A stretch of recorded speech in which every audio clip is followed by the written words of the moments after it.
नमस्कार, मैं सविता वर्मा गजल आज फिर से आप सभी के लिए लेकर आई हूँ अपनी एक कहानी जिसका शीर्षक है नीरू। मेरी ये कहानी समस्त नारी शक्ति को समर्पित है। तो सुनिए गई कहानी नीरू। नीरू की दिन रात की लगन और मेहनत ने आखिर बीए फाइनल में उसे कॉलेज में टॉपर बना ही दिया। अब तो उसके घर बधाई देने वालों का तांता सा लग गया था। उसकी माँ वो तो बस खुशी खुशी सभी आने वालों को मिठाई खिलाती रहती थी।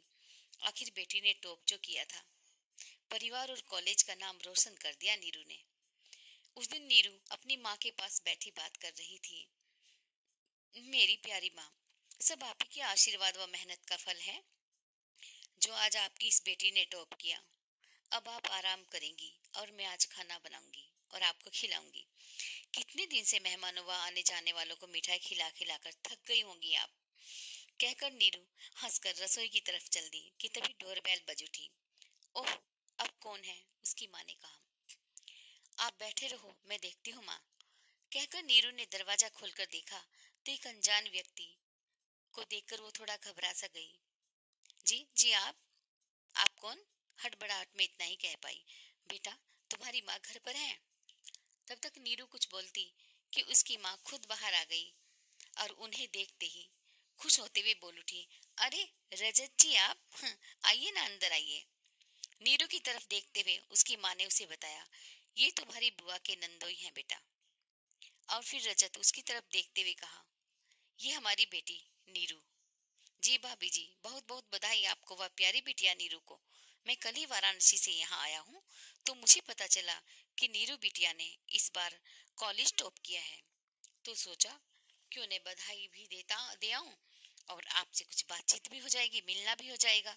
कहते कहते रजत जी सोफे पर बैठ गए। नीरू तब तक नाश्ता लेकर आ गई। बातों बातों में रजत जी ने नीरू के रिश्ते की बात कह दी अपने बेटे के साथ, जिसे सुनकर नीरू की माँ ने कहा, आपकी बात को ना तो नहीं करना चाहती, लेकिन रजत जी अभी उसने पढ़ाई करनी है आगे। अरे पढ़ाई तो वो बाद में भी कर लेगी भाभी जी। कुछ दिन बाद नीरू ने बीएड का एंट्रेंस एग्जाम दिया और उसने उसे भी पास कर लिया। रजत जी की बात नीरू की बुआ तक पहुंची तो बुआ व फूफा दोनों ने ही नीरू की शादी के लिए हाँ कर दी और उसकी माँ को भी आखिर मना ही लिया और नीरू की शादी पक्की कर ही दी। नीरू की शादी भी हो गई और वो खुश थी अपनी ससुराल में। लेकिन और दिन दिन तो जैसे पंख लगाकर उड़ रहे थे। देखते ही देखते नीरू की बीएड भी पूरी हो चुकी थी। अब तो घर संभालने के साथ साथ अपना करियर भी बनाना चाहती थी, लेकिन उसके पति नहीं चाहते थे कि वो जॉब करे या घर से बाहर जाए। अब नीरू उदास सी रहने लगी। उसके पति को उसके ससुर और सास ने बहुत समझाया कि नीरू पढ़ी लिखी है तो फिर उसे आगे नहीं क्यों नहीं बढ़ने देते हो, पर ये बात उसके पति के दिमाग में नहीं आ रही थी या फिर वो समझना ही नहीं चाहते थे। वक्त कब रुकता है किसी के लिए। नीरू ने एक प्यारी सी बेटी को जन्म दिया और वो अपनी बेटी के साथ में इतना व्यस्त रहने लगी कि उसे अपने बारे में सोचने का समय ही नहीं लगता।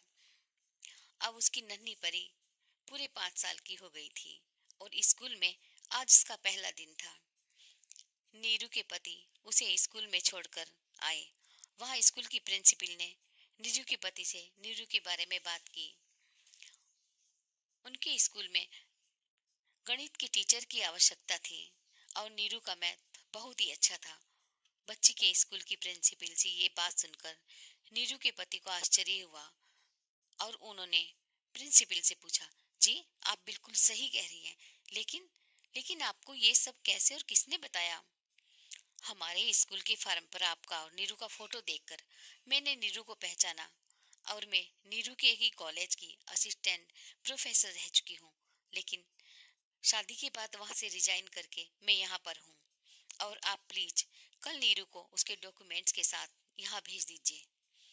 नीरू के पति को बहुत अच्छा लगा स्कूल की प्रिंसिपल के मुख से उसकी तारीफ सुनकर और आज दिन भर यही सोचते रहे कि अरे, मेरी पत्नी इतनी पढ़ी लिखी और होशियार होने के बाद भी मेरे ना करने पर चुपचाप घर संभालने में ही अपनी खुशी समझती रही।